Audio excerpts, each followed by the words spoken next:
माननीय प्रधानमंत्री महोदय, जिस दिन आपका ड्रेस खुल गया तो आप कौन से रंग के और किस तरह की चड्डी पहनते हो आरएसएस वाली, वो जनता के समझ में आ चुका है। सरफरोशी की तमन्ना अब हमारे दिल में है, देखना है जोर कितना संघी सरकार के बाजुए कातिल में है। हम लोग तख्त बदल देंगे, ताज बदल देंगे और इन बेईमानों का राज बदल देंगे।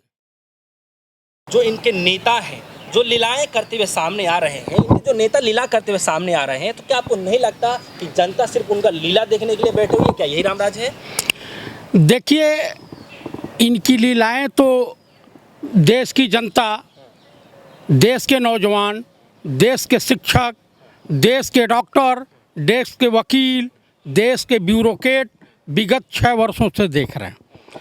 रामराज की क्या कल्पना है, क्या परिभाषा है? अगर इनका ये रामराज है कि बहु बेटियों की इज्जत आबरू लूट जा, वकील का अपहरण हो जा, काफ़ी दिनों बाद उसकी कहीं किसी नाले ओले में खड्डे में लाश मिले, हमारे उत्तर प्रदेश में तमाम तरह के हत्या, अपहरण, भ्रष्टाचार और दुराचार, यौन शोषण, सेक्स रैकेट चलाने वाले इनके भाजपा के नेता हैं। अगर यही रामराज है तो माननीय प्रधानमंत्री महोदय को इनके आरएसएस की शाखा में बहुत ऐसे लोग हैं जो अपने आप को विद्वान कहते हैं, या कहीं और जा कर के माननीय मनमोहन सिंह जी से या मैडम सोनिया जी से, और तमाम इस देश में विद्वानों का अभाव नहीं है, उनके वहाँ ट्रेनिंग लें। इस देश की जनता ये कहते हैं रामराज है, करप्शन नहीं है। सबसे बड़ा करप्शन इनकी गवर्नमेंट में हुआ था, जो है नोटबंदी करके इनके लोग लाभान्वित हुए, अडानी अंबानी लाभान्वित हुए, अनिल अंबानी लाभान्वित हुए। उत्तर प्रदेश में रोडों की दशा, माननीय मुख्यमंत्री ने जब पहली बार विधानसभा को संबोधित किया, कहा कि उत्तर प्रदेश की तमाम सड़कें गड्ढा मुक्त होंगी। माननीय उत्तर प्रदेश के अपने आप को संत कहने वाले गोरखनाथ पीठ के पीठाधीश्वर से मैं ये पूछना चाहता हूँ, माननीय प्रधानमंत्री महोदय से पूछना चाहता हूँ, अगर ये आपका रामराज है, क्या उत्तर प्रदेश की सड़कें तो इस वक्त गड्ढा युक्त हो गई हैं, आए दिन एक्सीडेंट हो रहे हैं, आए दिन तमाम तरह के कांड हो रहे हैं, लेकिन अगर ये रामराज है तो हम भारतीय नागरिकों को ऐसा रामराज नहीं चाहिए। हमें मनमोहन सिंह वाला रामराज चाहिए, दे दो वही, हम वो ठीक है। रामराज ये नहीं है, असुर राज कहा जा सकता है। माननीय प्रधानमंत्री महोदय, जिस दिन आपका ड्रेस खुल गया तो आप कौन से रंग के और किस तरह की चड्डी पहनते हो आरएसएस वाली, वो जनता के समझ में आ चुका है। ये जो राम मंदिर का उद्घाटन शिलान्यास करने जा रहे हैं, शिलान्यास, ये बताइए, ये अपने आप को सनातन धर्म के मानने वाले अपने आप को कहते हैं। हमारे सनातन धर्म में अगर पुरुष शादीशुदा है तो बिना उसके पत्नी का के कोई भी शुभ काम पूर्ण नहीं माना जाता। लावे अपनी पत्नी को, या पंडित नेहरू ने सोमनाथ मंदिर का जिस प्रकार के उस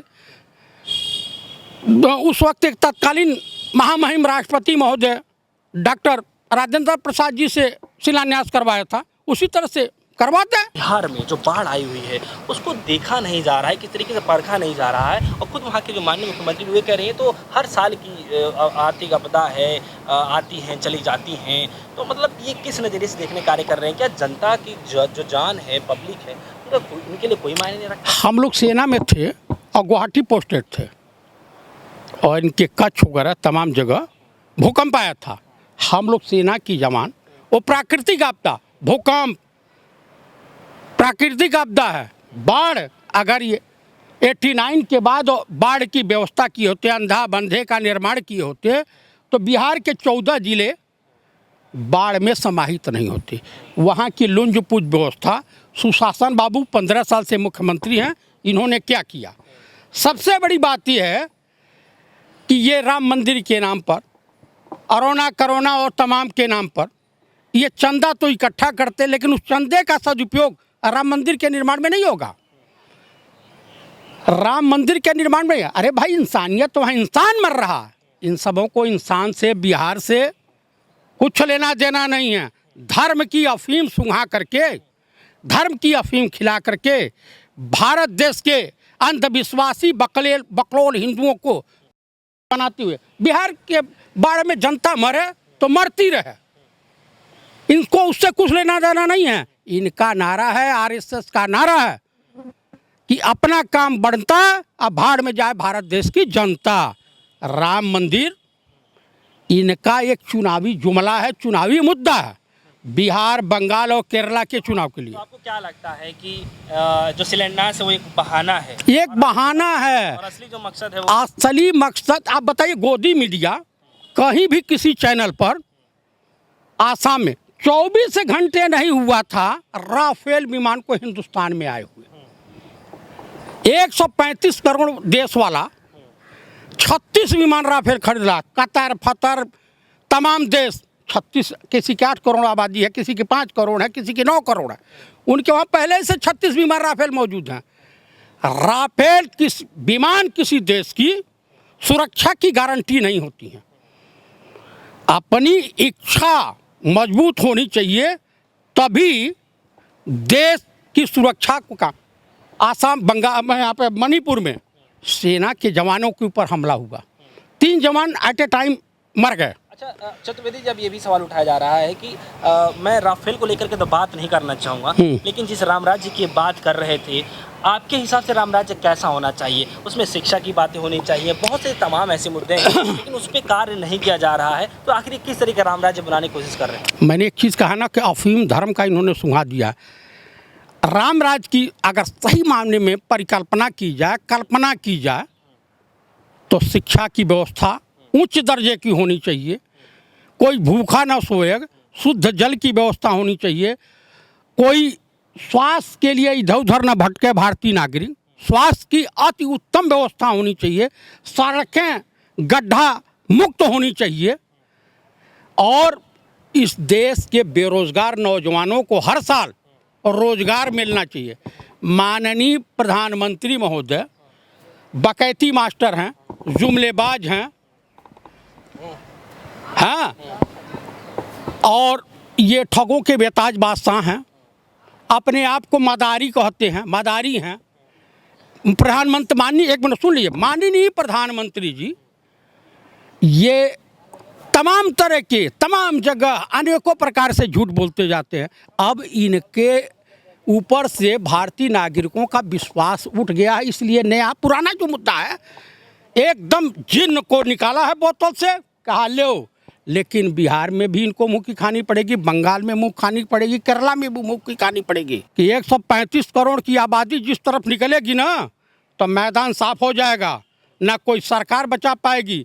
देखिए, आरएसएस प्रमुख मोहन भागवत, आरएसएस वालों और संघी मानसिकता के लोगों की सबसे बड़ी पॉलिसी ये है कि जो इनके द्वारा तमाम बैंकों को खाली किया गया है, रिजर्व बैंक को खाली किया गया है, देश को कंगाली स्थिति में ला के खड़ा कर दिया गया है, देश के तमाम कल कारखाने बंद कर दिए गए हैं, देश के जितने भी हमारे पूर्वजों ने, हमारे तमाम नेताओं ने खून पसीना सींच करके देश के लोगों के टैक्स से रेलवे, गेल, भेल, बीएसएनएल, तमाम तरह की सरकारी संस्थाएं जो उन्होंने बनाया था, इसको बेच डाले हैं। गलवान घाटी और उसके बाद पेंगांग झील और तमाम पिकेट जो चाइना आज भी कब्जा किए हुआ है। जानते हैं चाइना के नाम से क्यों घबराते हैं? क्योंकि इन्होंने आपात स्थिति में चाइना से 4,500 करोड़ रुपया ये जो है लोन लिया है। लग रहा है आपको कि अब इस बार जनता जवाब देने का मूड में है? इस बार जनता जवाब देने के बेकरार मूड में बैठी हुई है। इस बार इनको जमीन से उखाड़ के फेंक देगी। और माननीय मुख्यमंत्री महोदय, अरे क्यों सनातन धर्म को उत्तर प्रदेश के माननीय मुख्यमंत्री महोदय बदनाम किए हो? भगवा बस्तर को आप बदनाम कर रहे हो। अरे उस गोरखपुर मठ के आपके गुरुदेव थे ब्रह्मलीन बाबा अवैधनाथ जी, हम लोग सेकुलर विचारधारा के चरणों में पड़ जाते थे। रियली संत हो हैं आप? संत तो नहीं हैं कभी भी। चाहे नरसिंह कोई भी गया है, भारत का भाजपा का नेता कितना भी बड़ा, किसी को एयरपोर्ट पर न सियाब करने गए हैं और न किसी को एयरपोर्ट छोड़ने गए हैं। अच्छा, ये राम जन्मभूमि का जो शिलान्यास करेगा, आखिरी सवाल मेरा कि जो शिलान्यास कर रहे हैं, क्या आपको लग रहा है कि इससे कुछ बेनिफिट मिलने वाला है? कोई बेनिफिट नहीं मिलने वाला है।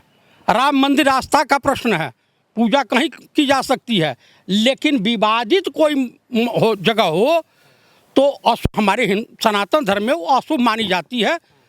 उसको उस पे चाहे मस्जिद हो, कुरान जो भी हो, लेकिन ये है कि सबकी सहमति से बनता है। आप जाते, और जब ऑलरेडी उसका शिलान्यास हो चुका था तो आपको उद्घाटन में जाना चाहिए। इसी देश के माननीय प्राइम मिनिस्टर थे, उसी पद पे आसीन थे, तो आपको जाना चाहिए था। लेकिन मैं कहता हूँ कि ये जो जुर्मी सरकार है, आखिरी में सरफरोशी की तमन्ना अब हमारे दिल में है।